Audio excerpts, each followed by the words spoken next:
Sesungguhnya tadi waktu saya duduk di sana, mereka adalah Kopassus. Mereka komandan pasukan khusus yang memang dipilih oleh surga untuk berdiri bagi kota Salatiga. Kau yang ada di STT Sangkakala berdiri bagi STT Sangkakala, kau yang ada di UKSW berdiri bagi UKSW. Dan kita akan berdiri untuk SMP-SMP di seluruh kota Salatiga. Sekali lagi saya mau ingatkan, Kopassus cara didiknya beda dengan polisi-polisi pada umumnya.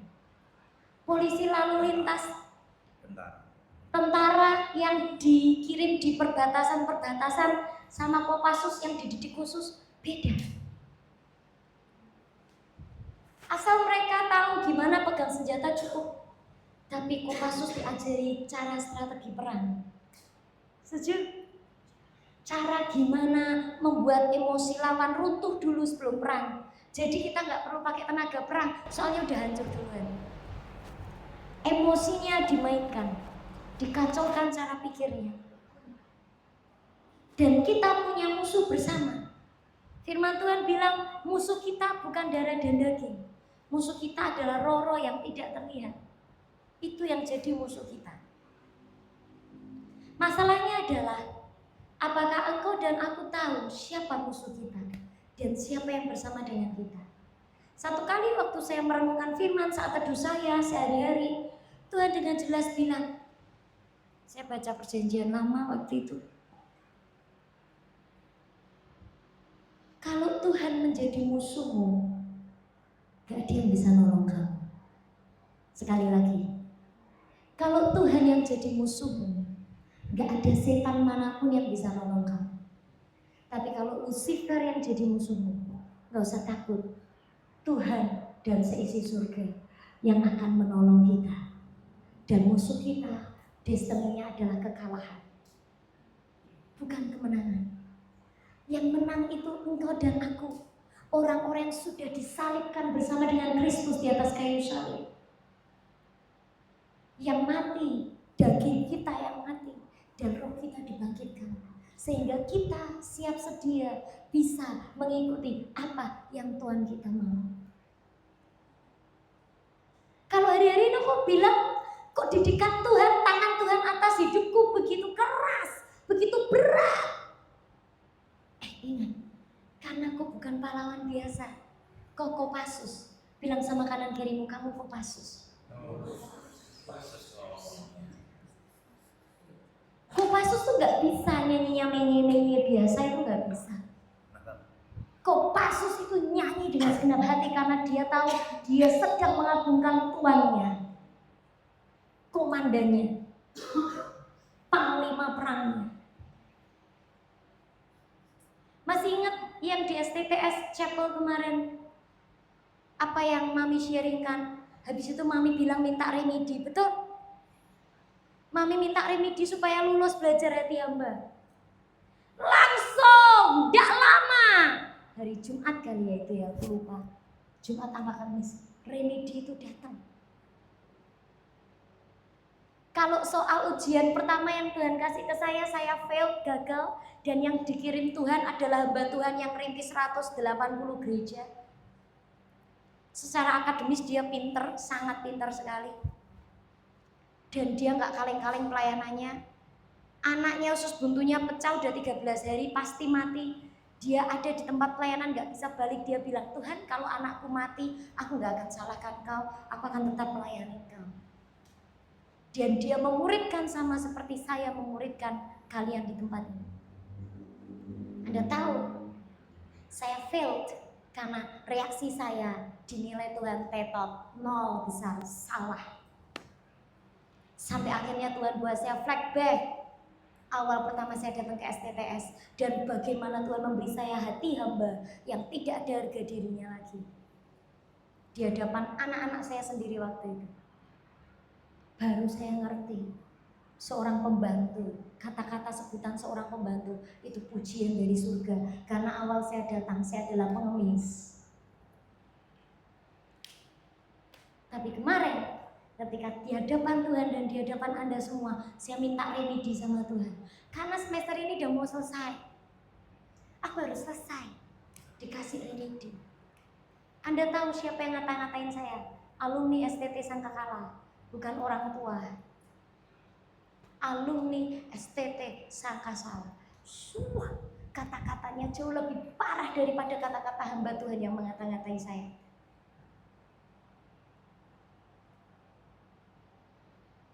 Hanya karena saya sampaikan sesuatu yang disepakati bersama oleh aturan STT Sangkakala.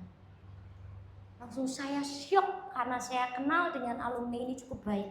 Saya layani dia awal bagaimana dia pemulihan luka batin dengan bapaknya dan mamanya. Tapi satu hal, begitu saya terima chat dari orang ini, saya itu sampai diem aja. Saya cuma ngomong sama papimu. Tapi papimu waktu itu memang kita semua sibuk hari itu karena bergumul mendoakan kemana kalian harus pelayanan. Kita kontak tempat-tempat pelayanan, agak rempong liburan ini. Tapi Anda tahu satu hal yang luar biasa. Papimu bilang kamu jadi turun enggak? Padahal saya mau turun, mau makan siang, mau ketemu sama ibu ketua, mau jelasin banyak hal dan sebagainya. Saya bilang enggak, saya enggak mau turun. Saya mau bereskan hati saya di hadapan Tuhan. Pak Roni turun, saya duduk di situ, saya bereskan hati saya sama Tuhan. Sebelum saya ngomong Roh Kudus, saya suka sekali sama komandan saya. Dia bilang, remedi. Terus, ini remedi Tuhan, ini remedi. Kamu minta dikasih remedi karena kamu fail di ujianmu pertama. Tentang hati hamba, remedi. Haleluya, puji Tuhan, terima kasih Tuhan, terima kasih. Adiknya yang minta maaf sama saya. Minta maaf. It's okay, gak apa-apa. Saya bawa hati saya di hadapan Tuhan. Kalau ini remedi, aku mau lulus. Jadi aku gak mau ngomel-ngomel samamu. Thank you Tuhan. Walaupun ini berat sekali. Siapa anak ini? Kenapa dia bisa-bisanya mengata-ngatai saya seperti itu? Siapa anak ini? Saya bawa hati saya di hadapan Tuhan.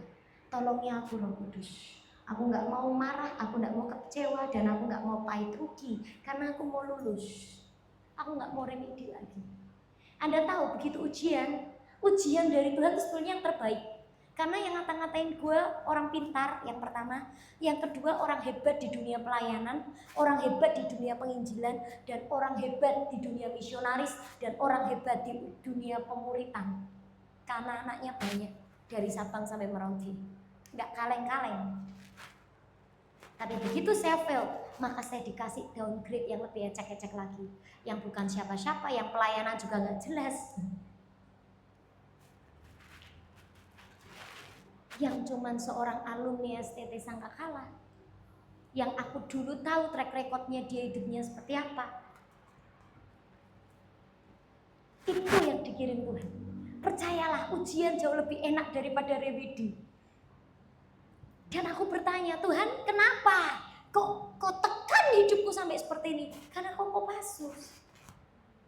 Tuhan berat kali. Dalam sebuah kepercayaan Tuhan yang besar, dituntut tanggung jawab yang besar. Dalam sebuah berkat yang besar, dituntut pertanggungjawaban yang besar. Tontonlah Spider-Man 3 atau 2. Endingnya ada tulisan itu. Dalam sebuah kepercayaan besar dituntut sebuah tanggung jawab yang besar. Memang ada janji-janji Tuhan. Kamu adalah ibu bagi bangsa-bangsa. Dan Tuhan kasih saya dari pulau Sumatera sampai Papua. Dengarkan baik-baik. Kalau kau tahu siapa dirimu, kalau kau tahu bahwa kau Kopassus, maka tidak ada yang perlu kau khawatirkan saat kau melayani komandanmu. Jadi kau dan aku harus punya waktu melayani komandan, bukan melayani pekerjaan yang ditugaskan oleh komandanmu kepadamu saja.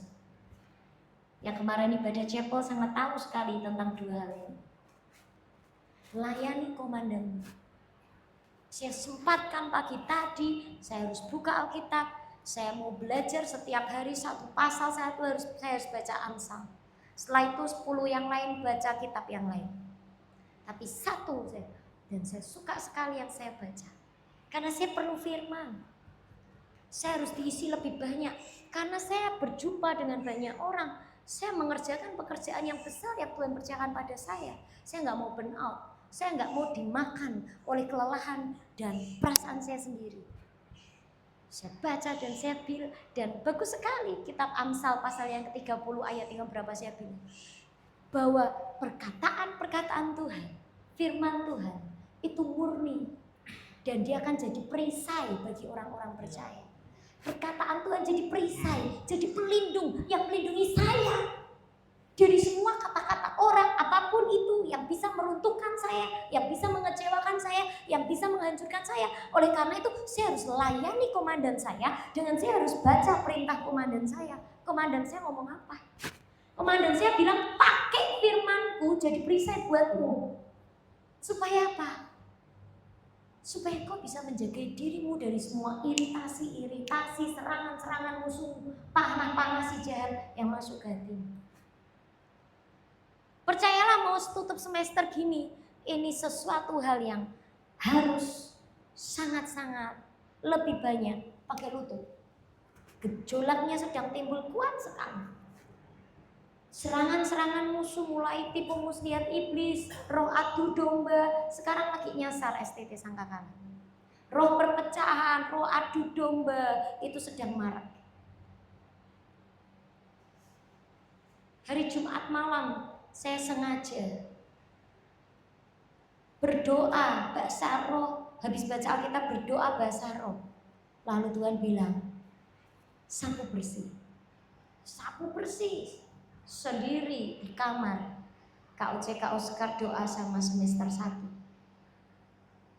Sapu bersih, bereskan, baru roh ini dikeluarin satu-satu.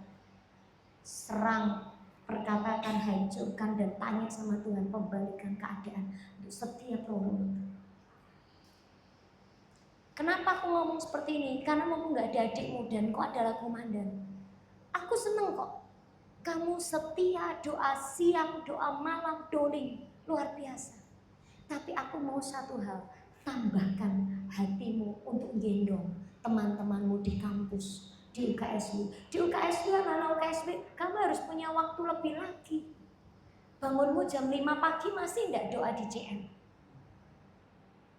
Setidaknya itu akan jadi mesbahmu. Kami di STTS pagi, siang, malam masih ada doling loh mereka. Kamu enggak harus pagi, siang, malam yang di UKSW. At least pagi-pagi buta jam 5. Setelah itu seharian kau bisa kerjakan aktivitasmu. Tapi kau lakukan itu harus rutin. Gak bisa kalau gak rutin.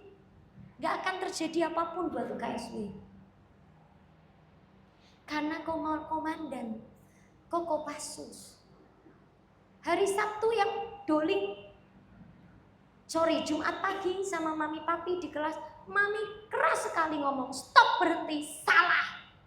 Ku habisin adik-adikmu Kak Debbie. Kenapa? Karena yang saya rasakan di spirit udah biasa adoling sama mami papi. Nanti kita ganti rolling, gak usah sama mereka yang ganti. Mereka sudah merasa tahu spiritnya apa. Ganti.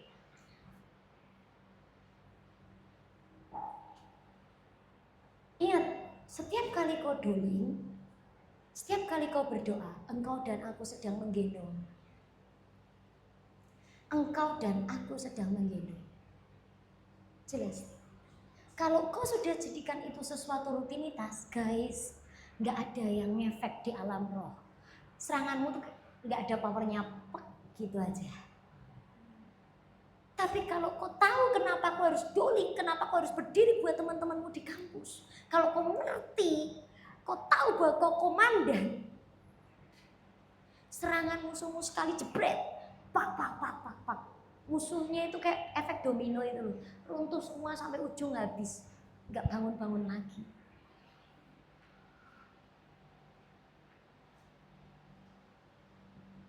nggak panggilanmu dan panggilanku bahwa kita adalah komandan pasukan khususnya Tuhan. Jadi kalau engkau sudah mulai merasa biasa-biasa saja, datanglah sama Tuhan secara pribadi lebih lagi dan bilang, Tuhan, ada nggak beres sama hatiku? Aku udah mulai merasa biasa aja. Gak ada yang bergetar di hatiku setiap kali aku berdoa. Tapi jangan terus gak datang doa. Bodoh. Bukan. Kau tetap harus berdoa yang diberesi cara hatimu datang ke Tuhan. Minta hati yang haus dan lapar. Mami sampai detik ini selalu berdoa. Sekarang Mami sudah gak doa untuk anak-anak lagi aja. Anak-anak aku doain. Tapi aku bawa diriku, aku juga bawa suamiku. Aku selalu minta, kasih kami berdua haus dan lapar lebih lagi Tuhan. Supaya aku tidak merasa mentok. Ngerti? Mentok. Supaya aku nggak merasa bosan. Serius loh. Kalau hari-hari ini Tuhan sedang menekan hidupmu, respon yang Tuhan inginkan bukan kau mundur, bukan kau kalah, tapi kau semakin datang sama Tuhan. Kau semakin ingin itu. Itu yang Tuhan mau. Itu yang Tuhan mau. Dagingmu pasti berontak, betul. Jiwamu pasti marah, iya. Saya rasakan hal yang sama. Tapi saya syukur kepada Allah, ada Roh Kudus di dalam diri saya. Yang setiap kali pikiran saya ini udah mau melenceng dan capek dan lelah, lagu yang tadi pagi saya dengarkan muncul di hati saya. Apa lagunya Kak Uce? Ya. Tiada yang lebih indah dari hadiratmu. Tiada yang lebih indah dari pribadimu. Ya kan? Penuhi hatiku, penuhi jiwaku, agar tiada tempat yang tersisa bagi dunia. Kamu tahu gak? Kasih tahu ya. Setan selalu tunggu waktu yang terbaik saat kopasusnya mulai tertipu.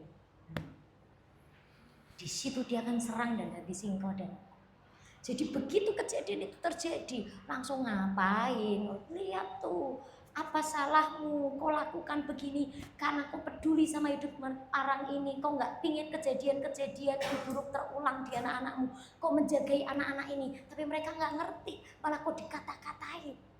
Kau nggak layak dapat kata-kata gitu. Wah, begitu saya mulai, oh ya, ini di dalam sini Roh Kudus nyanyi. Agar tiada tempat yang tersisa bagi dunia, hatiku milikmu.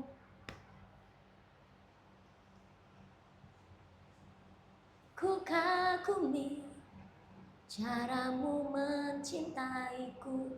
Kau ada di setiap proses hidupku. Di titik terendahku kau hadir untuk mengangkatku. Ku tak menyerah akan hidupku. Kalau di dalam dirimu ada Roh Kudus, dia pasti bicara. Dia pasti bicara. Waktu kau udah mau melenceng, waktu kau udah mulai mau kecewa, kok aku diginiin terus loh Tuhan, kok masih ada yang kayak gini loh Tuhan. Shhh. Nyanyi lagi. Muncul loh, di mulut gak nyanyi, tapi hati ini nyanyi lagu ini. Agar tiada tempat yang tersisa bagi dunia. Habisi Mel. Tutup Mel, kunci rapat hatimu Mel. Dari semua kata-kata setan, dunia, tipu muslihat iblis. Bahkan kamu gak boleh punya rasa benci, bahkan dengan anak-anakmu sendiri. Karena itu tujuan setan, supaya kamu pahit dengan anakmu. Itu yang Tuhan selalu buat saya, supaya saya termakan dengan anak saya sendiri. Padahal anak saya ditunggangi oleh spirit-spirit roh-roh itu. Makanya kenapa Jumat Tuhan minta sapu bersih Mel. sapu bersih. Komandan bilang apa? Aku nggak akan dengar komandan ngomong apa kalau aku nggak melayani dia dulu. Baca Alkitab. Baca Alkitab bukan karena gua tugas khotbah hari ini, yang khotbah papi hari ini. Papi minta tukeran, oke. Cuma tadi waktu berdiri di sana aja, saya ngaku dapat sesuatu. Dan saya sampaikan ini, ingat ya, kau Kopassus, komandan pasukan khusus. Kalau kau dididik lebih lagi, karena Kopassus, berkatmu pun juga berkat Kopassus. Ingat itu baik-baik. Ingat itu baik-baik. Ingat itu baik-baik. Dan kau nggak dibiarin sendiri lewatin trial, ujian-ujian yang ada. No. Ada Roh Kudus dalam dirimu dan diriku. Dia akan bicara, dia akan ngomong di hatimu, entah itu ngingetin lagu, nyanyi, apapun itu. Serius loh. Bahkan lagi main game Candy Crush aja ini masih ngomong. Oke, 10 menit lagi ya Tuhan, 10 menit saya pasang alarm, selesai main game, langsung gue nyembah Tuhan, selesai. Kasih makan jiwanya dikit lah, biar gak terlalu melo-melo, aku kasih game sebentar. Selesai itu alarmku pasang bunyi, selesai main game, gue baca Alkitab, gue nyembah.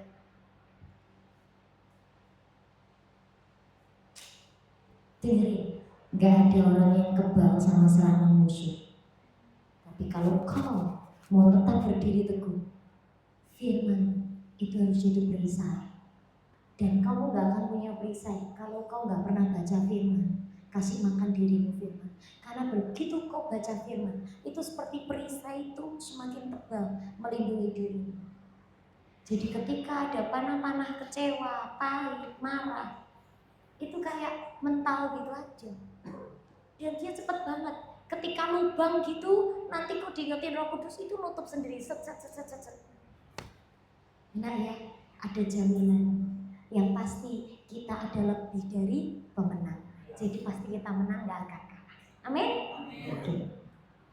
Saya dengar dari satu hamba Tuhan, dia cerita bagaimana David Beckham diwawancara. Kayak mungkin di dokumentari yang tentang David Beckham itu yang ada di Netflix itu. Jadi tanya, anakmu yang ini apakah menurutmu akan jadi pemain bola yang hebat seperti kamu? Dan kemudian dia berkata, menurut saya tidak. Kenapa? Ya, saya melatih dia untuk menendang bola 100 kali. Tapi dia baru nendang bola 10 kali, dia udah bilang, papa aku lapar. Oke, terus apa yang kamu lakukan? Saya kasih dia makan. Loh kenapa? Saya nggak tega. Bayangkan. Enak nggak? Enak sih. Tapi bapaknya aja tahu anaknya tidak akan jadi pemain bola seperti dia. Kenapa? Nggak pernah nendang bola 100 kali. 10 kali, kemudian cukuplah. Kasihan. Seperti itu. Nah seringkali ketika didikan proses itu mudah di hidup kita senang sih. Tapi kita nggak tahu bahwa sebenarnya itu mengurangi banyak hal di hidup kita. Itu seperti ya prosesnya itu ya tidak akan pernah bisa mengkhianati hasil. Gitu. Jadi ketika prosesnya diturunkan 10 kali udah cukup berhenti, udah kasihan. Tapi bapaknya yang pemain bola kelas dunia ini tahu bahwa dia tidak akan pernah jadi pemain bola hebat karena pemain bola hebat itu latihannya, nendangnya ya 100 kali. Belum boleh istirahat, 10 kali udah lapar dan dikasih makan. Gitu. Dan seringkali kita lebih senang gitu ya ketika oh iya ringan-ringan aja, nggak usah terlalu. Kita bukan cari berat bukan. Tapi kalau kita membiarkan dan mengizinkan Tuhan itu membentuk hidup kita, ya Dia mau memberikan kehendaknya yang sempurna, plan A, gitu ya. Rencananya yang sempurna itu yang Dia mau sebenarnya di hidup kita. Nah, kamu pilih mana? Ya, sahabat saya ngomongnya, dia senang sekarang karena dia seorang nabi, tapi dia juga mengembalakan, dan dia bilang begini, saya sekarang dapat ini bahasa hikmat, dan itu bahasa penggembalaan. Gitu. Jadi kalau dulu dia sampaikan kepada orang, Tuhan bilang begini, begini, begini. Nanti kalau kamu tidak lakukan, kamu akan begini, begini, begini. Orang tidak senang dengan itu. Meskipun dengar pesan Tuhan, tapi marah, kecewa, pahit, dan semuanya. Karena dia merasa dipaksa. Nah sekarang saya dengar kalau dia mendoakan orang dengan bahasa pengembalaan itu, dia beri warning dulu di depan. Semua yang saya sampaikan ini sebuah pilihan ya. Kamu jangan terpaksa, jangan terintimidasi, jangan merasa tertuduh, bersalah, dan semuanya. Inilah apa yang Tuhan tunjukkan, tetapi kamu bebas untuk mengikuti itu atau tidak. Saya dengerin gitu. Terus gimana? Ya, pokoknya dia sampaikan itu semua. Jadi kamu jangan harus begini, harus begitu. Enggak, gitu ya. Terus, dia doa. Dia lihat ini, dia tunjukkan. Setelah itu, setelah dia tunjukkan semua, apa yang terjadi, dia ngomong lagi. Jadi nanti kamu berdoa lagi ya, tanya Tuhan, seperti apa, harus seperti itu enggak, hatimu cocok, enggak, kalau enggak kamu pilih yang lain juga boleh. Tapi saya tahu, bukan seperti itu seharusnya. Saya tanya, Pastor, ya, tapi kan sebenarnya Tuhan mau memberi kita yang terbaik dan yang dia tunjukkan itu adalah rencana yang terbaik buat hidup kita kan? Ya. Berarti itu dong. Terus dia bilang ini, enggak, Tuhan ingin anaknya bahagia.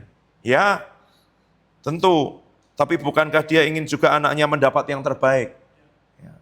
Tapi dia ngomong lagi, Tuhan itu memberi kita pilihan kok. Terus gimana? Saya desak lagi karena saya tahu bukan itu. Ini bahasa penggembalaan. Bahasa kayak David Beckham tadi loh. Kamu lapar nak, udah 10, ya makan, udah cukup.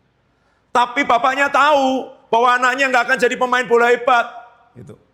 Kamu mau bahasa pengembalaan aja. Makanya tidak cukup hanya gembala untuk menjadikan orang itu serupa Kristus. Rasul, nabi, penginjil, gembala, pengajar. Butuh semuanya. Ya kan? Gitu.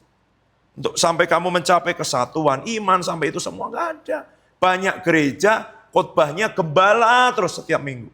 Tidak ada teguran penginjil, tidak ada kenabian profetik yang menyelidiki, tidak ada pengajar yang menunjukkan itu semua, nggak ada rasul yang nunjukin visi, meletakkan dasar, mengutus, nggak ada. Gitu loh. Itu sebabnya nendang 10 kali nggak apa-apa. Ya itu dia belajar karena di dalam penggembalaan banyak orang maunya cuman begitu. Terus saya desak terus dan dia ngomong gini, ya kalau harusnya ngikutin semua itu tadi, kamu bisa ke bangsa-bangsa. Pengaruhmu. Tapi misalnya kamu pilih sendiri, mungkin kabupaten. Kamu pilih lagi mungkin kecamatan. Apakah Tuhan ingin menyusahkan kita, menyakiti kita? Tidak. Dia ingin kita mencapai apa yang dia rencanakan buat hidup kita. Dan kerencananya itu jauh lebih baik, jauh lebih tinggi daripada rencana kita. Cuman jalannya untuk ke sana. Prosesnya untuk ke sana. Kamu jangan lihat sakitnya dong. Kalau saya ngomongin ke diri saya sendiri, saya enggak sih. Saya sedang ngomong begini, saya tuh sedang naik. Saya sedang akan dipromosikan oleh Tuhan. Saya sedang akan dipakai besar oleh Tuhan. Caranya adalah turun. Gitu. Jadi waktu saya jalan turun, saya ngomong, saya sedang jalan turun. Saya sedang mau dibawa naik. Kenapa turunnya dalam banget? Karena naiknya bakal tinggi banget. Kenapa prosesnya berat banget? Karena kemuliaannya bakal besar banget. Itu caranya, ngomongin ke jiwa. Gitu loh. Nah banyak orang melihatnya hanya yang di depan mata. Gitu. Enggak dong, kamu harus punya pengharapan, tahu kebenaran, bahwa itu cara, prinsip kerajaan Allah. Gitu loh. Beri, kamu akan diberi. Apakah Tuhan mau uang kita? Bukan. Tuhan mau memberi kepada kita. Caranya beri dulu. Tapi cara dunia, take and give. Ambil dulu, baru beri. Dapat apa aku? Dapat berapa aku? Bukan. Tapi Tuhan mau memberi, tapi prinsip kerajaan Allah itu, barang siapa ingin jadi besar, jadi pelayan. Apakah dia ingin kita jadi pelayan? Dia ingin kita jadi besar. Gitu loh. Caranya jadi besar, jadi pelayan. Gitu. Jadi waktu kamu sedang jadi pelayan di hatimu, ini cara Tuhan membuat saya menjadi besar. Itu. Tanpa itu orang kehilangan pengharapan. Tanpa itu dia tidak tahu apa yang Tuhan sediakan. Nah, kamu pilih yang mana? Apakah bahasa pengembalaan tidak perlu? Perlu. Tapi kalau hanya itu, hanya bahasa pengembalaan yang kita terima, begitu dengar sesuatu yang keras, kita marah, kecewa, kita tidak siap. Downgrade semua rencana Tuhan di hidup kita. Ya, saya dengar kemarin yang didoakan itu. Nanti saya mau ngomong kepada orang tuanya. Kalau ketemu, tolong hatinya disiapkan, tolong minta kalau ini kehendakmu yang sempurna jadi Tuhan. Karena dia lihat anak itu berdiri di depan ribuan orang sedang menyembah. Sedang itu semua ada di bangsa-bangsa, ada di itu. Dia tidak ngomong spesifik di mana negaranya, di mana itunya semuanya. Tapi dia lihat banyak yang terjadi di depan. Mau enggak ikutin proses itu? Mau enggak ada yang dipotong? Apakah Tuhan bermaksud memotong? Bukan. Tuhan bermaksud kita berbuah lebih lebat, ya kan? Gitu. Barang siapa berbuah, dia dibersihkan.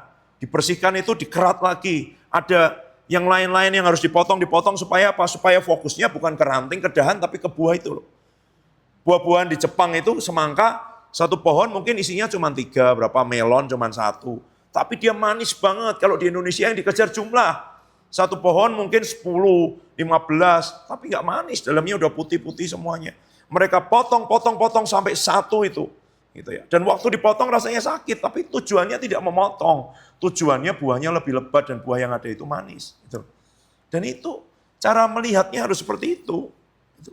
Cara melihatnya, tanpa cara melihat yang seperti itu, ya kita akan gampang marah. Gampang untuk menurunkan. Gitu. Jadi kamu pilih mana? Gitu. Sebenarnya kalau kita semua disuruh memilih, kita akan memilih yang mudah dong. Kita akan memilih yang enak dong. Tapi kamu harus lihat, bukan itu. 1 prajurit Kopassus sama dengan 120 tentara biasa. Hitung. 1, 2, 3, 4, 5, 6, 7, 8, 9, 10, 11, 12, 13, 14, 15, 16, 17, 18, 19, 20, 21. Benar nggak? 21 kali 120. Coba. Berapa? 2.520. Kalau isinya tentara reguler, ya 2.520 nih setara, harus sewa gedung biru.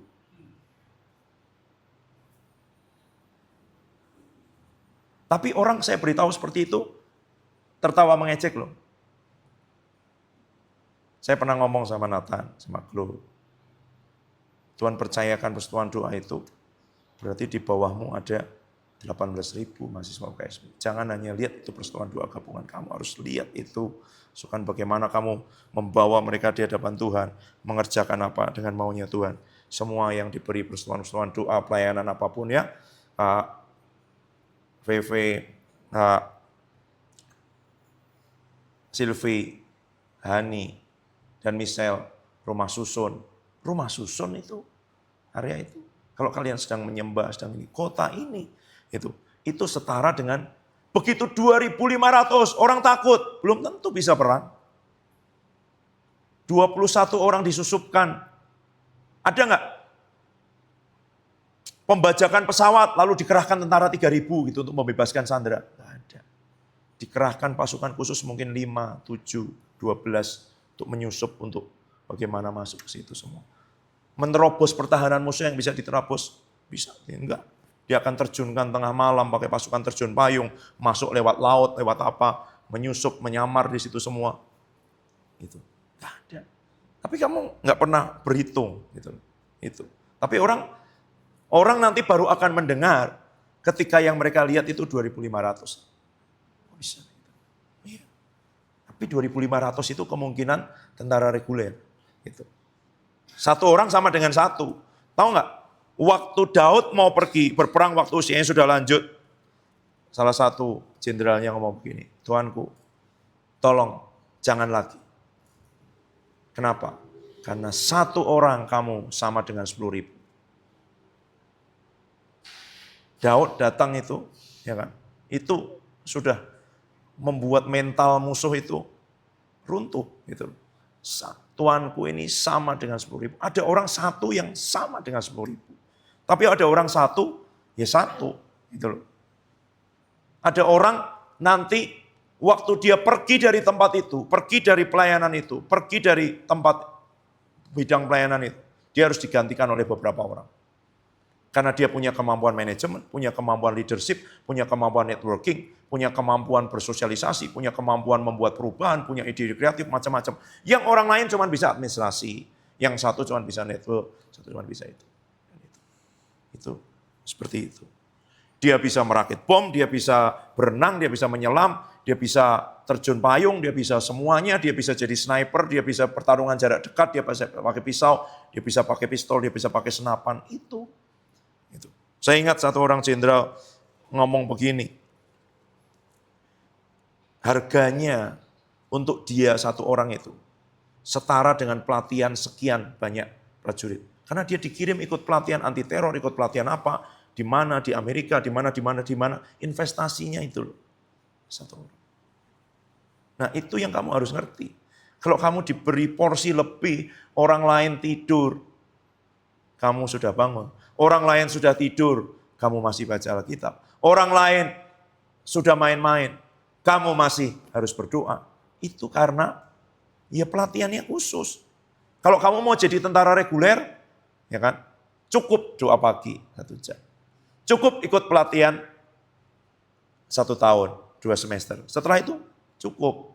Nanti jadi tentara, Pak. Jadi tentara. Di mana? Ya di situ. Ada yang jaga pos itu. Ada yang di sini koramil, ada yang di kodim, ada yang di itu. Setiap hari ngapain? Ya baris, upacara. Latihan perang enggak? Satu batalion, ya, sama, satu orang satu. Itu loh yang membedakan. Yang membedakan itu di situ. Ketajamanmu, kepekaanmu, daya tahanmu, pengenalanmu, kebenaran yang kamu punya, senjata-senjata, jubah-jubah, karunia-karunia lebih dari yang lain. Gitu. Tapi itu ada harganya. Nah, saya sebenarnya nggak mau khotbah ini, tapi saya ngomong. Saya sebenarnya lebih senang kalau yang datang cuma ini. Karena bisa ngomong sesuatu yang dalam. Itu kalau 2 kali lipat jumlahnya, ya. Tapi wadahnya 1 seloki. Duh, rasanya di sini itu ada yang mau keluar tapi nggak bisa, gitu ya. Jadi kayak punya sirup 1 botol, tapi cukup 1 sendok terus saya campurin air, cairkan. Tapi ya nggak apa-apa, harus jadi penginjil, menerobos.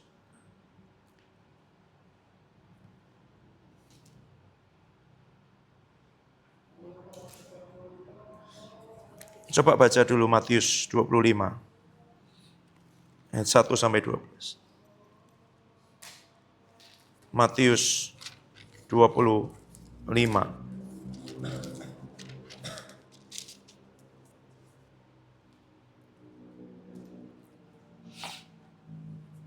Satu sampai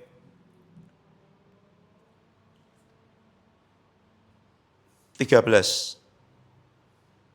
Laki-laki baca ayat ganjil, perempuan baca ayat genap bergantian sampai ayat 13. Ya, 2, 3.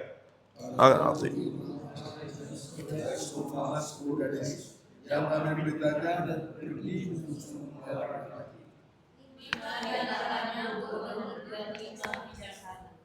garis-garis yang bawah itu membawa beritanya, tapi tidak membawa minyak. Sedangkan garis-garis yang bijaksana itu membawa beritanya dan juga minyak dalam bumi mereka. Tetapi karena mereka utama mengatuklah mereka semua lalu tidur. Waktu tengah malam terdengarlah suara orang seru, mempelai datang mensumpah dia. Gadis-gadis itu pun bangun semuanya lalu membereskan berita mereka. Gadis-gadis yang bodoh berkata kepada gadis-gadis yang bijaksana, berikanlah kami sedikit dari minyak itu, sebab kita akan ambil padamu. Tetapi jawab gadis-gadis yang bijaksana itu, tidak, nanti tidak cukup untuk kami dan kamu. Lebih baik kami ibadat dan beli di situ. Akan tetapi waktu mereka sedang pergi untuk membelinya, datanglah mempelai itu dan mereka yang telah siap masuk bersama-sama dengan dia ke ruang perjamuan kawin, lalu pintu ditutup. Kemudian datanglah juga gadis-gadis yang lain dan berkata, Tuhan, Tuhan, bukankah kami pintu? Tapi ia menjawab, aku berkata kepadamu, sesungguhnya aku tidak mengenal kamu. Karena itu berjaga-jagalah, sebab kamu tidak tahu hari kamu. Ya, ada gadis bijaksana, ada gadis bodoh, semuanya punya pelita. Perbedaannya adalah yang satu, yang 5 punya buli-buli, punya cadangan minyak. Ya. Yang 5 nggak punya. Pelita menyala. Ya kan? Yang terjadi sama nggak? Tuannya tidak datang-datang lalu mereka tidur. Gitu. Nah waktu mereka tidur, ya kan? Lalu kemudian bangun, sama kok. Mempelai datang, sambutlah dia. Gadis-gadis itu pun bangun lalu membereskan pelita. Yang bodoh berkata yang bijaksana, beri kami sedikit dari minyakmu, sebab pelita kami hampir padam. Belum padam sih, tapi hampir padam. Nah punya cadangan, punya sesuatu yang mereka tidak punya, dan kemudian waktu ditanya itu, yang bijaksana bilang apa? Tidak, nanti tidak cukup untuk kami dan untuk kamu. Lebih baik kamu pergi kepada penjual minyak dan membeli bagimu. Jadi minyak itu harus dibeli. Dulu ada yang ngomong gini, Roh Kudus memangnya bisa dibeli? Iya, tidak dibeli dengan uang. Kalau dibeli dengan uang itu nanti seperti Petrus ngomong kepada Simon, binasalah kamu dengan uangmu karena kamu ingin membeli karunia Allah kan? Simon penyihir itu waktu lihat Petrus menumpangkan tangan, kemudian orang dipenuhi Roh Kudus berbahasa roh, dia langsung bilang, bayar berapa aku? Supaya kalau aku tumpangi tangan kepada orang, mereka juga bisa penuh Roh Kudus. Binasa kamu dengan uangmu sebab hatimu itu jahat. Gitu. Nah tapi dibayar gimana? Dibayar tidak dengan uang. Dibayar dengan proses. Dibayar dengan waktu. Dibayar dengan hati yang direlakan. Kenapa? Apa yang dibayar? Minyak. Minyak apa ini? Minyak zaitun. Ini minyak zaitun untuk bahan bakunya itu. Bahan bakarnya. Minyak zaitun tahu prosesnya. Setelah dipetik, dia digilas dengan batu besar begitu, sampai keluar minyaknya semuanya. Tahu nama tempat menggilas batu minyak zaitun itu? Getsemani. Artinya itu tempat penggilingan minyak zaitun. Getsemani. Tempat penggilingan minyak zaitun. Jadi batunya besar, bundar gitu. Kemudian itu ditaruh di bawahnya, alasnya juga batu. Kemudian dia digiling. Ada orang yang muter, itu giling pakai batu. Terus dipres, ditekan. Sampai nanti ada yang murni. Itu namanya, kalau kalian beli itu virgin olive oil. Itu tidak proses dipanasi. Tapi cold press, dingin. Ditekan sampai keluar, sampai mengendap nanti saringan pertama itu yang murni itu namanya virgin olive oil. Bukan hasil dipanasi. Tapi dari mana keluar minyak? Ditekan, digiling terus. Namanya Getsemani. Dan apa Getsemani? Tempat di mana jiwa manusia bergumul dengan kehendak Tuhan. Ya kan? Sekiranya mungkin Tuhan, cawan ini lalu. Tapi bukan kehendakku. Tuhan Yesus startnya sudah di situ. Tuhan Yesus startnya itu bukan, Tuhan aku kepengen ini, kepengen itu. Dia sudah start dengan sekiranya mungkin. Cawan ini lalu. Dan di mana bergumul? Di Getsemani. Dan dari mana cadangan minyak itu ada? Dari Getsemani. Karena itu minyaknya hasil dari ditekan, dipres, digiling dengan batu yang besar. Sampai dari buah itu berubah jadi minyak. Dan kalau kamu mau punya cadangan, kamu nggak bisa minta. Cadangan minyak tidak bisa diimpartasi. Cadangan minyak itu hasil keintiman dari dalam. Hasil dari jiwa dan aku yang mau terus berkata, Tuhan sekiranya mungkin cawan ini lalu. Tapi bukan kehendakku yang jadi. Dan itu tidak seminggu sekali. Setiap hari Tuhan yang ini aku sebenarnya kurang suka. Tapi bukan kehendakku yang jadi. Mesbah. Kalau kita ngomong mesbah. Penyerahan hak. Penyerahan kehendak. Menyerahkan kesenangan. Menyerahkan mau. Itu cadangan minyak. Kalau kita tidak punya itu, ya kan? Kita nggak tahu masalahnya tuannya datang. Ada waktunya mereka capek dan kemudian mereka tertidur. Tapi yang punya cadangan minyak, dia tetap ready. Gitu loh. Dan gak bisa diminta ternyata, kamu harus beli sendiri dan bayar. Itu harus dibayar. Dengan apa? Dengan waktu. Keintiman itu butuh waktu kan. Gitu. Ya dong. Butuh waktu khusus. Gitu. Banyak orang bilang Roh Kudus tidak bisa dibeli. Tidak bisa. Tapi kamu bisa membayar harganya dengan apa yang dia mau tanya. Gitu. Waktu dengan firman, waktu dengan roh, itu harus khusus. Karena di waktu-waktu itulah, seperti Mami bilang tadi, itu melayani Tuhan, beda dengan melayani pekerjaan Tuhan. Hamba yang sudah bekerja seharian itu, waktu dia selesai dia tidak makan kemudian enak-enak. Layani Tuannya, karena itu yang utama. Setelah melayani Tuannya, dia makan dan minum. Kepuasan kita sebenarnya ketika kita melayani Tuhan. Begitu kita melayani Tuhan, berlutut, menyembah, baca firman, duduk diam, menantikan Tuhan. Di situ kita makan dan minum sebenarnya dipuaskan. Tapi seringkali kita pikir itu sama dengan melayani pekerjaan Tuhan. Itu sama dengan pelayanan. Beda. Itu hal yang berbeda. Ya. Jadi dia dari mana cadangan itu didapat? Dari bayar dan beli, tidak bisa minta pada orang lain. Pengurapan, impartasi, yes, untuk pelayanan. Ada dua macam, pengurapan dari atas dan pengurapan dari dalam. Dulu saya memang hanya fokus pada pengurapan dari dalam. Karena buat saya itu aman. Tahu pengurapan dari dalam? Sejauh mana hidupmu diremukkan sama Tuhan. Ya kan? Kita seperti bejana ini. Kalau ada yang dipukul di sini diproses sama Tuhan, nanti airnya ngalirnya terus sekali, keluar. Gitu. Selama tutupnya tidak terbuka, airnya 2 liter juga dia, tetanggamu nggak akan haus, nggak akan puas, nggak akan bisa minum. Ya kan? Sejauh itulah, itu paling aman.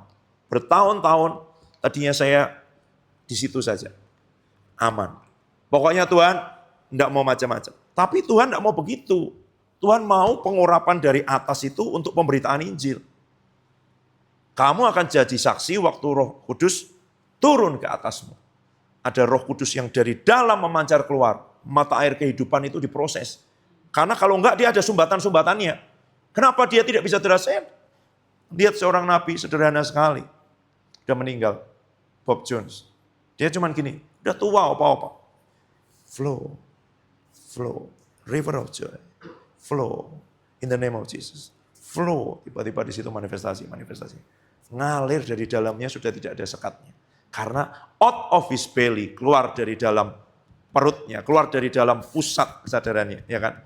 Kenapa kok disuruh menepuk di sini? Supaya keluar, mengalir, keluar, mengalir, keluar. Out of his belly, itu ya, akan mengalir aliran-aliran air kehidupan.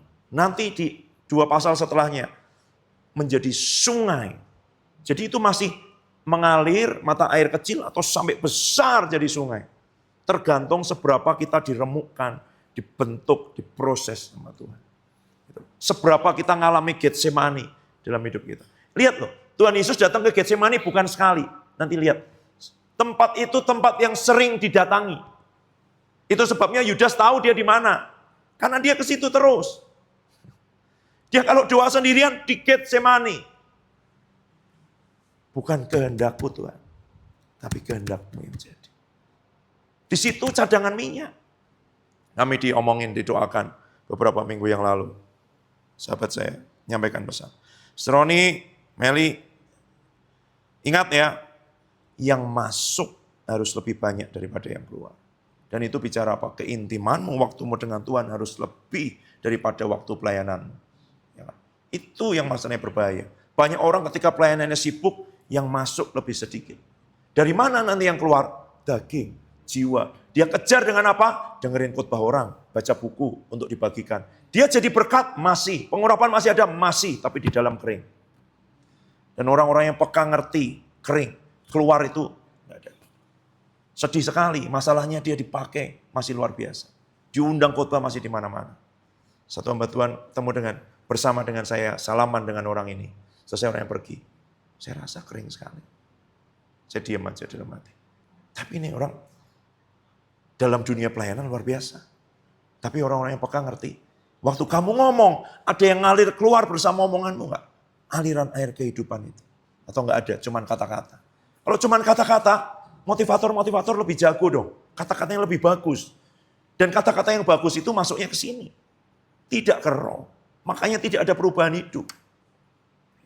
Makanya semua yang mereka omongin adalah apa? Perubahan sudut pandang, perubahan cara berpikir. Gitu.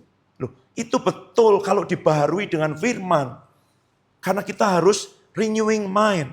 Tapi itu bukan diberi pemikiran yang berbeda. Bukan, itu diberi kebenaran firman. Itu loh. Beda nggak? Beda. Kenapa? Saya orang yang bertahun-tahun hidup dengan jiwa, dengan kekuatan jiwa meyakinkan orang. Dan itu hanya bisa meyakinkan orang yang lebih bodoh dari saya. Orang yang pakai pikiran, dia hanya mau diyakinkan dengan orang yang lebih pintar dari dia. Tapi orang yang dari roh, saya datang ke Oma Evi, tidak lulus SD. Duduk, dan beliau tanya, kamu ngapain sih datang sini, dengerin oma-oma, tidak lulus SD? Karena saya tahu yang keluar dari mulutnya, perkataan-perkataan yang dari roh, bukan yang mematikan. Firman, sungai, sudah sungai deras itu, ngalir. Yang keluar apa? Gitu. Ujiannya sebenarnya nanti gampang. Waktu lampu mati tiba-tiba, semua yang diandalkan elektronik itu tidak bisa semua. PowerPoint-nya nggak bisa tayang, suaranya, efeknya nggak ada, ini yang nggak ada semua. Bisa nggak keluar sesuatu? Bicara di situ. Itu ujiannya. Gitu ya. Tapi waktu masih ada itu semua, dipikir itu orang tidak kenal dengan Tuhan, dipikir itu hadirat Tuhan, wow powerful message dan semuanya. Harus ada yang dibayar, tidak bisa gratisan. Ya. Yang masuk harus lebih banyak dari yang keluar. Dan isinya adalah hasil dari ditekan. Itu. Digiling, disaring, tidak bisa minta, harus beli. Pengurapan masih bisa minta, ya kan? Yang dari atas, perlu nggak? Perlu, karena kita harus memberitakan Injil. Itu perintah Tuhan. Kalau tidak mau berarti, ya kita mewarisi kegerakan sangkakala. Yang Pak Adi bilang jangan pernah mau disuruh memilih antara buah dengan karunia. Semua yang dari Roh Kudus kita mau. Banyak orang yang sekarang menekankan, ya karakter lebih penting daripada karunia. Itu istilah siapa? Bung Tuhan nyuruh supaya kita diperlengkapi dengan kuasa dari tempat maha tinggi untuk memberitakan Injil. Kenapa mereka tidak merasa perlu pengurapan dari atas? Karena enggak nginjil.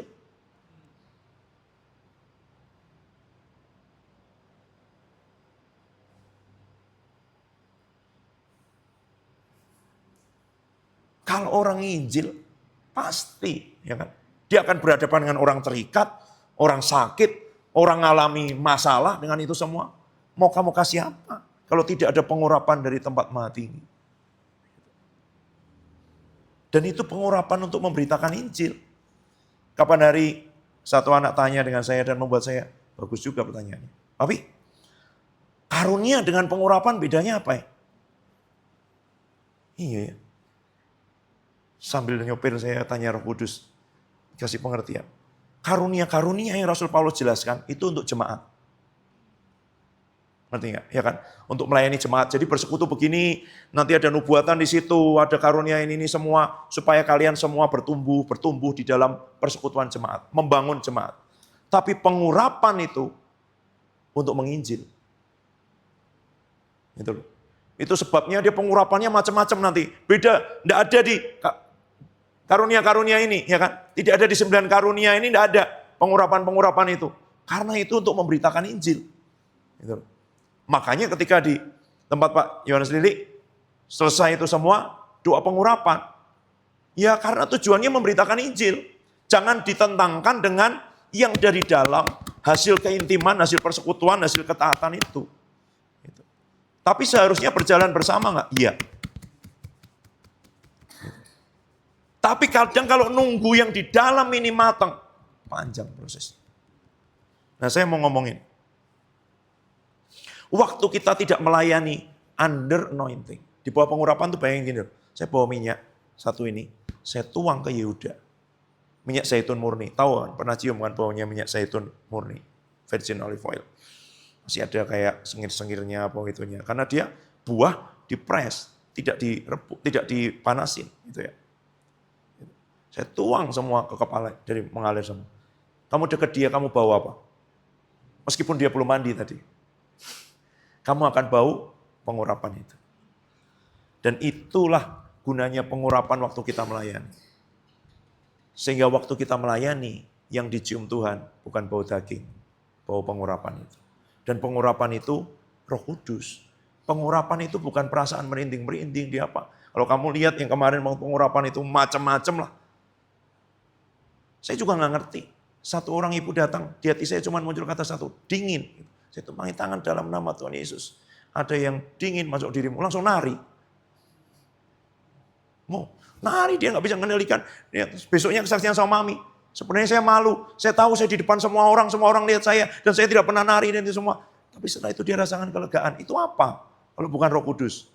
Bukan, nggak punya. Gitu loh. Nggak ada. Dan waktu kita di bawah pengurapan, pengurapannya apa? Saya tahu itu sukacita, itu kelegaan. Dia nanti akan membawa penghiburan, membawa sukacita buat orang yang dalam tekanan, dalam kesulitan. Baru besoknya, mami kasih tahu, ibu itu kan anaknya berkebutuhan khusus. Oh, iya. Mungkin setelah bertahun-tahun dia juga ada keletihan-keletihan di jiwanya dan semuanya. Dan Tuhan memberi yang dingin, bukan hanya yang sejuk. Set, langsung itu. Begitu. Nah, gunanya apa? Jadi kamu harus minta pengurapan waktu kamu pelayanan. Ke rusun, ke jalan, penginjilan, semuanya menyembah di taman-taman, minta pengurapan. Karena tanpa pengurapan yang kamu naikkan itu bau daging di hadapan Tuhan. Kecuali sampai semua ini remuk, mengalir keluar, itu. Tapi kan itu kita terus setiap hari ya. Sambil itu setiap kali pelayanan diurapi. Fungsinya buat kita tidak pakai kekuatan daging. Tapi waktu di hadapan Tuhan, dia juga tidak bau daging. Kenapa? Karena yang lahir dari roh, yang lahir dari daging, daging. Jadi meskipun tampaknya hebat, kalau lahir dari daging di hadapan Tuhan, daging loh. Nah kalau itu lahir dari roh, lahir dari pengurapan dari atas, pasti pengurapan dari atas gunanya untuk orang yang dilayani. Ya. Jadi waktu orang dahsyat sekali di depan banyak orang, ingat gunanya untuk orang yang dilayani. Yang buat kita sendiri cadangan minyak. Tapi kita tidak boleh nolak, tidak boleh itu. Pengurapan itu penting sekali. Tanpa itu kamu pakai daging dan di hadapan Tuhan bau daging. Tapi kita harus ngalir dalam.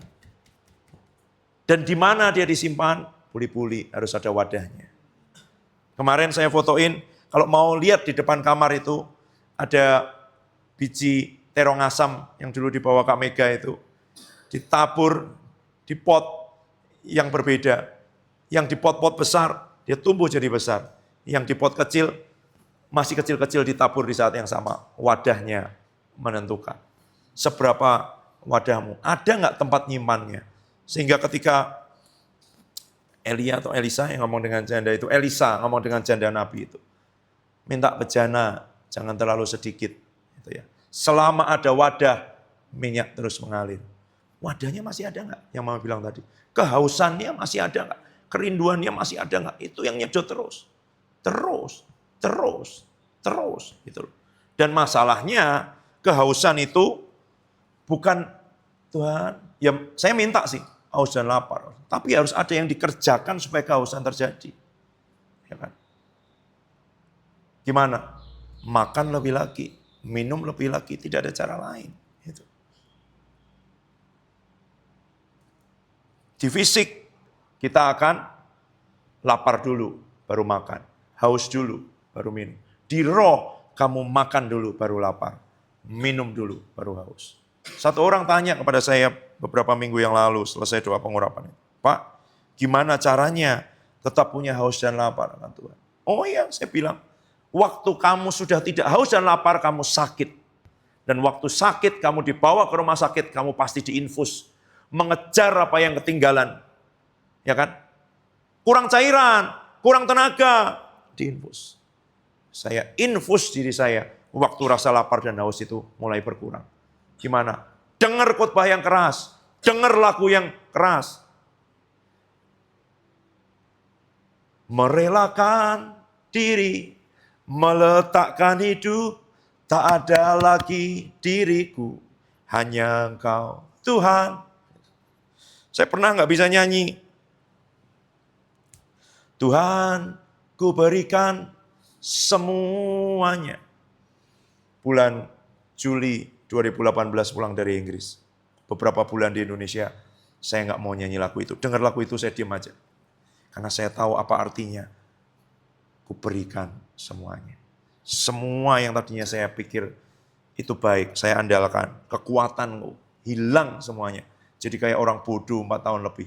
Dan tiba-tiba waktu semua itu sudah selesai. Rasanya Tuhan, tunggu dulu ya. Jiwaku belum rela kalau hilang lagi Tuhan. Itu ya. Itu. Baru selesai ujian tinggal nunggu wisuda Tuhan. Itu. Saya nggak bisa nyanyi itu beberapa bulan. Itu. Karena kamu nggak tahu. Ya kan? Saya waktu kemarin, lagu ini terdengar enak ya, ini dinyanyikan Mami. Agar, apa tadi? Ada tersisa bagi dunia. Wow.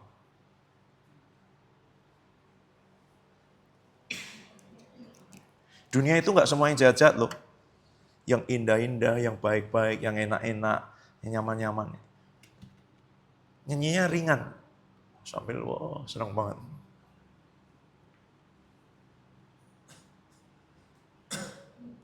Ya, tapi nggak apa-apa. Di pergumulan jiwa itulah, di pergumulan jiwa untuk megang dengan erat, narik, dan apa yang roh minta untuk kita serahkan itulah Getsemani. Ya.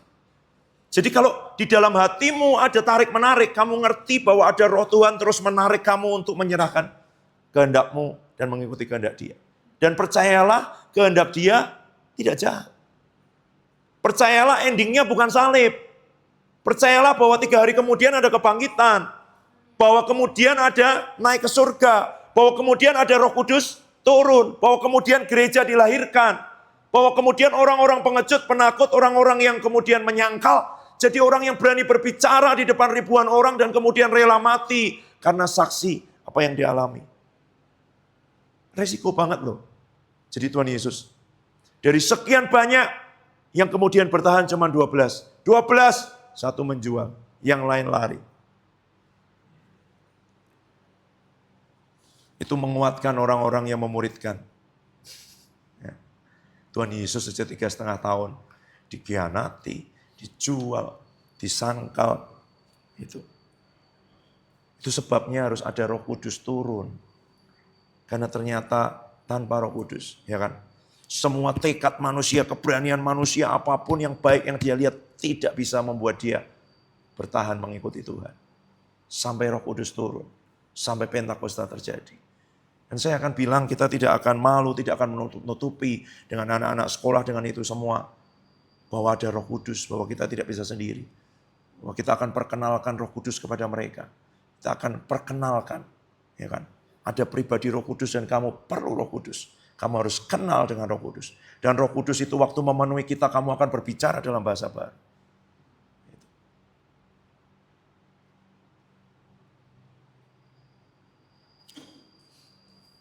Buat apa? Kamu bisa diterima 2.500 orang. Tapi ternyata semua hanya prajurit reguler. Saya tidak berkata kita tidak butuh prajurit reguler. Tapi kalau Tuhan suruh untuk kita mempersiapkan pasukan khusus, setia aja di situ. Itu ya. Itu. Tapi kita kan nggak pernah ngitung bahwa sebenarnya 1 orang prajurit khusus itu sama dengan 120 orang prajurit biasa. Kemampuannya. Ya latihannya beda. Gitu loh. Latihannya beda kok. Mereka ikut akademi militer dulu. Itu nanti yang mau jadi perwiranya ya. Selesai, latihan lagi khusus. Yang dari bawah prajurit juga begitu. Saya pernah baca kan, mereka yang jadi pasukan khusus yang ada di kapal selam. Itu kan sekian bulan di dalam ruangan sempit dengan orang yang sama, tidak lihat sinar matahari, nggak lihat apa-apa loh. Itu kayak orang di dalam penjara, di dalam sel khusus, tahanan khusus, ya nggak? Jadi gimana prosesnya? Lulus Angkatan Laut, pelatihan. Lulus pelatihan lagi pasukan khusus. Pelatihan khusus itu ada lagi 2 saringannya. Secara psikologis, secara apa, dia harus siap. Karena kalau enggak, tiba-tiba dia stres di situ. Padahal di atas musuh semua, mau keluar kemana? Enggak ada, harus saatnya keluar, baru dia keluar. Jadi prosesnya yang di kapal selam itu, saringannya lebih sulit. Ya tapi kamu bisa memilih. Sudah cukup 2 semester. Papi, ternyata aku pasukan biasa aja yang jaga-jaga keamanan kalau ada pasar malam, ada KKR di Pancasila yang gitu-gitu aja. Gitu. Oke. Ngomong baik-baik jangan lari. Ya kan? Itu. Enggak apa-apa. Itu. Loh, bayangkan orang yang dilatih dengan seperti itu. Kemarin saya dengar wawancara seorang jenderal, mantan jenderal Kopassus. Dia ngomong gini. Dia jadi menteri di kabinet waktu Gus Dur, Abdurrahman Wahid jadi presiden. 1 hari sebelum Gus Dur diturunkan, dia dikasih tahu, Pak, Bapak mundur aja sekarang. Mengundurkan diri dari kabinetnya, nanti di kabinet baru Bapak akan kami beri posisi. Dia bilang, saya prajurit. Saya disumpah, setia, loyal, sampai mati. Mungkin saya dapat jabatan, tapi apa kata nanti cucu saya? Mereka akan bilang, kakeknya pengkhianat. Lebih baik saya ikut tenggelam bersama dengan dia. Bayangin. Bukan untuk kerajaan Allah. Loyalitasnya sama pemimpinnya aja sampai kayak gitu. Prajurit, saya prajurit dan saya prajurit Kopassus. Dia ngomong gitu. Luar biasa. Saya orang yang tahu hutang budi. Saya orang yang tahu kesetiaan. Saya orang yang tahu pengabdian. Ngomongnya gitu. Gitu. Itu loyalitas kepada manusia. Bayangin. Kita mengabdi kepada raja segala raja. Setiaan itu. Kalau kita nggak punya visi, nggak ngerti, kita akan banding-bandingin sama orang lain. Ya kan? Lihat kenapa mereka begini. Enggak, aman lah. Saya kemarin dengar seorang sharing tentang pelayanannya. Dia bilang, ya nanti kita nggak tahu setelah ini apa, kita nggak tahu. Kalau kamu berjalan di dalam kehendak Tuhan, ada kalanya nggak tahu. Tapi Tuhan tuh ngasih tahu kok. Tuhan ngasih tahu kok. Tuhan ngasih tahu kok. Kenapa? Karena kehendak Tuhan yang sempurna itu biasanya berlawanan sama daging kita. Makanya waktu kamu belum surrender, waktu kamu belum berserah, waktu kamu belum bilang jadi Tuhan di hidupku, aku serahkan Tuhan, dia nggak banyak ngomong. Kenapa? Kalau dia banyak ngomong dan kamu nggak ikuti, itu pemberontakan. Yang tadi itu dikasih warning, bahasa pengembalaan itu sebenarnya kayak David Beckham perlakuan ke anaknya. Anaknya sih seneng, papa baik banget, 10 kali udah boleh istirahat, udah boleh itu. Tapi dalam hati bapaknya saya tahu pasti menangis. Dia paling main bola, hobi-hobi aja. Nggak bakal bisa jadi pemain kelas dunia kayak bapaknya. Karena jadi pemain kelas dunia, ya 100 kali baru boleh istirahat. 10 kali udah lapar, Pak. Dikasih makan. Itu loh.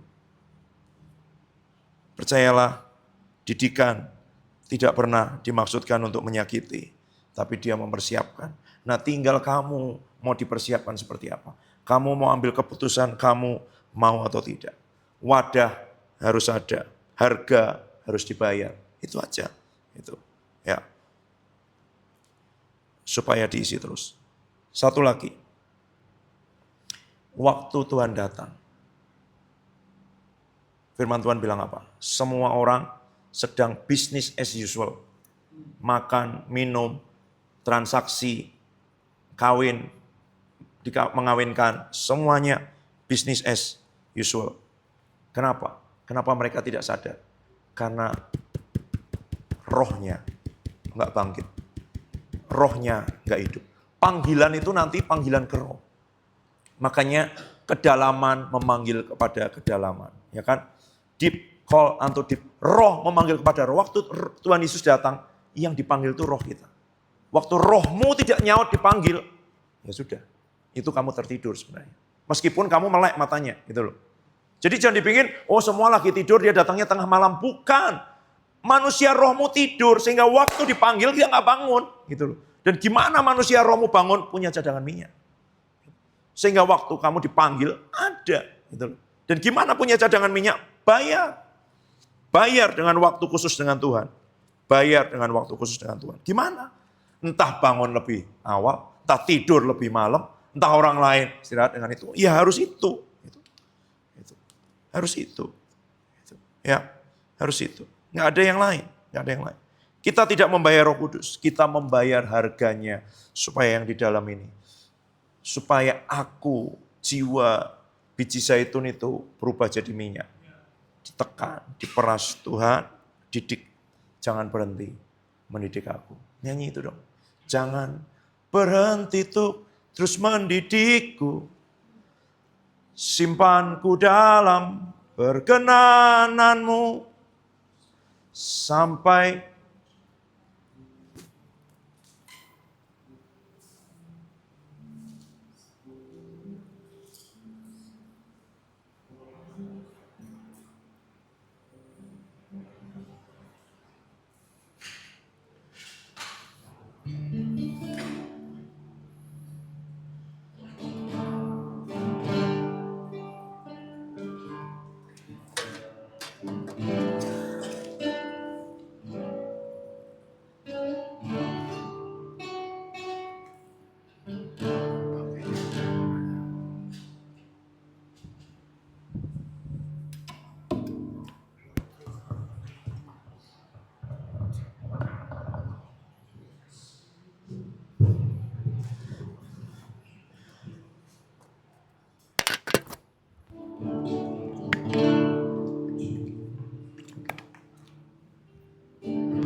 berhenti tuh terus mendidikku.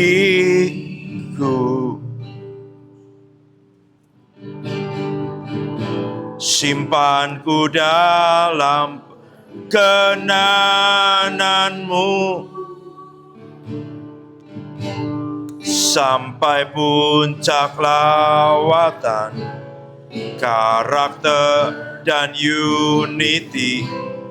Tuntas sampai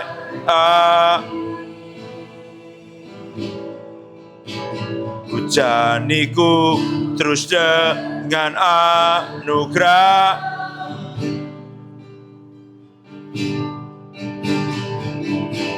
Ketujuh rohmu hidup dalamku. Sampai kedatangan kita bertemu di awan. Sampai top, sampai semua. Jangan berhenti, jangan berhenti tuh terus mendidik.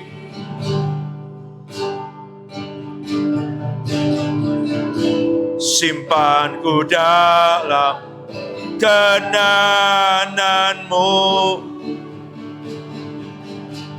Sampai puncak lawatan karakter dan unity.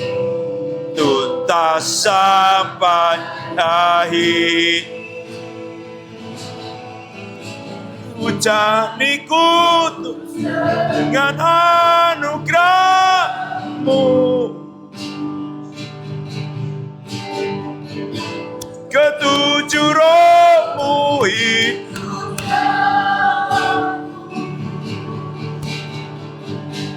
sampai kedatangan-Mu.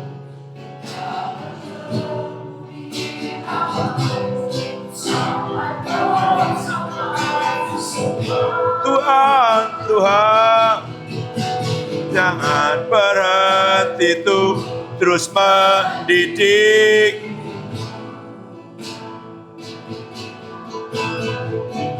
Simpanku dalam kenananmu. Sampai puncak lawatan karakter dan tuntas tuntas sampai akhir.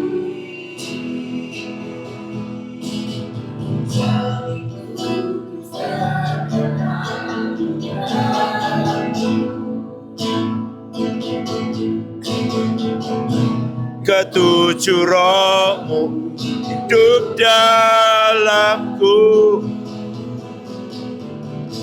sampai kedatangan kita bertemu di awan sampai top sampai semua. Jangan berhenti tuh terus mendidik.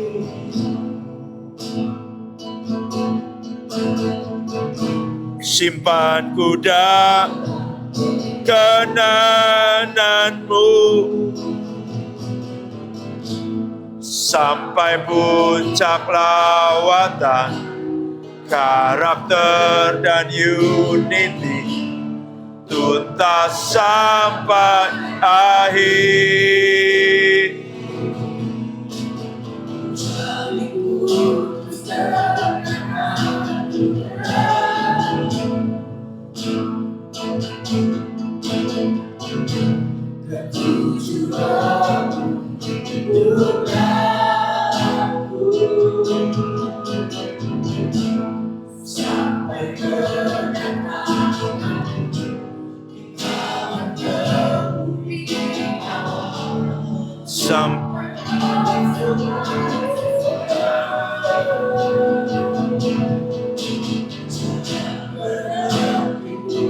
Terus mendidik.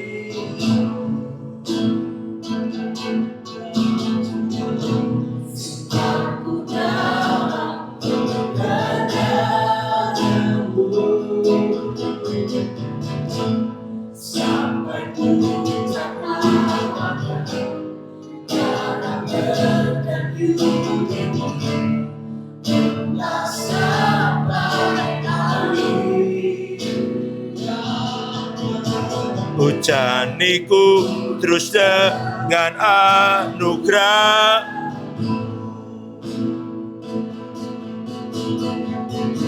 ketujuh rohmu hidup dalamku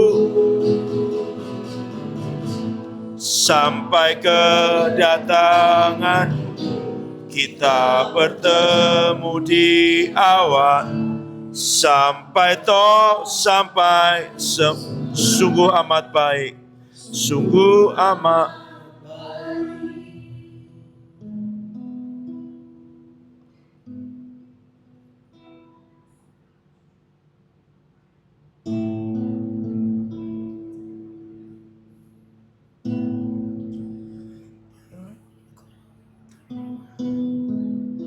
Tuhan,